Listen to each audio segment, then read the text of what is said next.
कोकण पदवीधर मतदारसंघातील निवडणूक जी आहे ती रंगतदार अवस्थेत पोहोचलेली पाहायला मिळते आहे। कारण एकीकडे मनसेने अभिजित पानसे यांचा प्रचार देखील सुरू केलेला आहे। आपल्यासोबत या संबंधात बोलण्यासाठी आहेत मनसेचे सरचिटणीस वैभवजी खेडेकर सर। खेडेकर साहेब, महायुती आहे एकीकडे, तर दुसरीकडे मनसेने कोकण पदवीधरचा उमेदवार या ठिकाणी जाहीर केलेला पाहायला मिळतोय। वेगळे राजकारणाची खेळी या ठिकाणी राजसाहेबांनी खेळलेली पाहायला मिळते।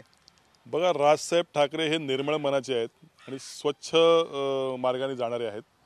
राजसाहेबांनी मोदी पंतप्रधान व्हावेत यासाठी बिनशर्त पाठिंबा दिला, कुठली अपेक्षा केली नाही।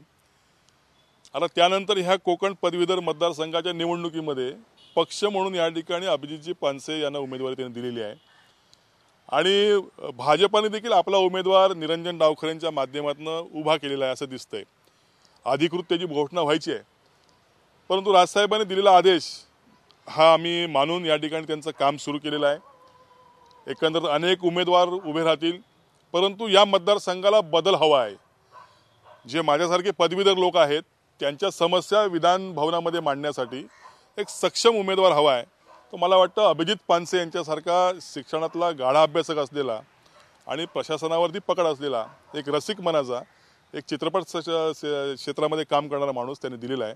मला वाटतं या जिल्ह्यामध्ये बदलाचे वारे वाहत आहेत आणि निश्चित त्याचा परिणाम या उमेदवारीवरती होईल आणि अभिजितजी पानसे हे चांगल्या मताधिक्याने निवडून येतील। साहेब, वेगळा डाव या ठिकाणी मनसे टाकलेला पाहायला मिळतोय, हा डाव सक्सेस होईल असं वाटतंय, काय सांगाल? निश्चित मला वाटतं की महाराष्ट्र नवनिर्माण सेना हा स्वतंत्र पक्ष आहे, त्याचं स्वतंत्र चिन्ह आहे। अनेक शहरांमध्ये नगरपालिका महाराष्ट्र नवनिर्माण सेनेकडे आहेत। आज विधान भवनामध्ये आमचा एक आमदार आहे आणि म्हणून आम्ही या ठिकाणी उभा केलेला उमेदवार आहे। निश्चित या मतदारसंघावरती परिणाम करणारा हा उमेदवार आमचा आहे आणि राजसाहेबांनी टाकलेला हा डाव खरा होणार आहे असं मला या ठिकाणी सांगायचं आहे। महायुतीकडून सुद्धा तुमचा उमेदवार जाहीर झाल्यानंतर त्यांना शुभेच्छा अशा प्रकारचा मेसेज या ठिकाणी दिला गेलेला आहे। खास करून भाजपकडून सांगितलेलं आहे की उमेदवार आम्हाला म्हणजे अजून निर्णय होण्याच्या आधी जाहीर केलेला आहे, त्यांना शुभेच्छा म्हणून। 12 तारखेपर्यंत शेवटच्या दिवसापर्यंत अनेक घडामोडी या ठिकाणी होतील, आपल्याला त्या पाहायला मिळतील। पुलाखांना बरंच पाणी वाहून जाईल।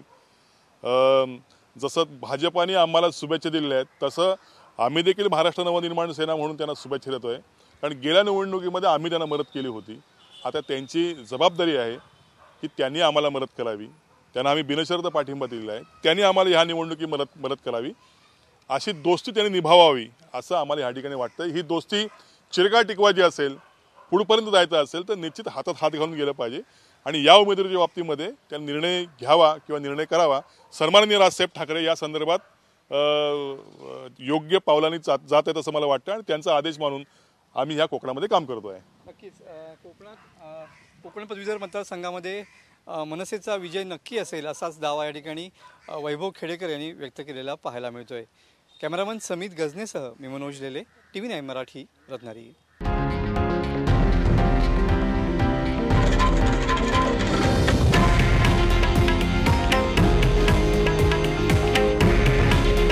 हे आहे देशातील नंबर 1 न्यूज नेटवर्क आणि आपण पाहत आहात TV9 मराठी।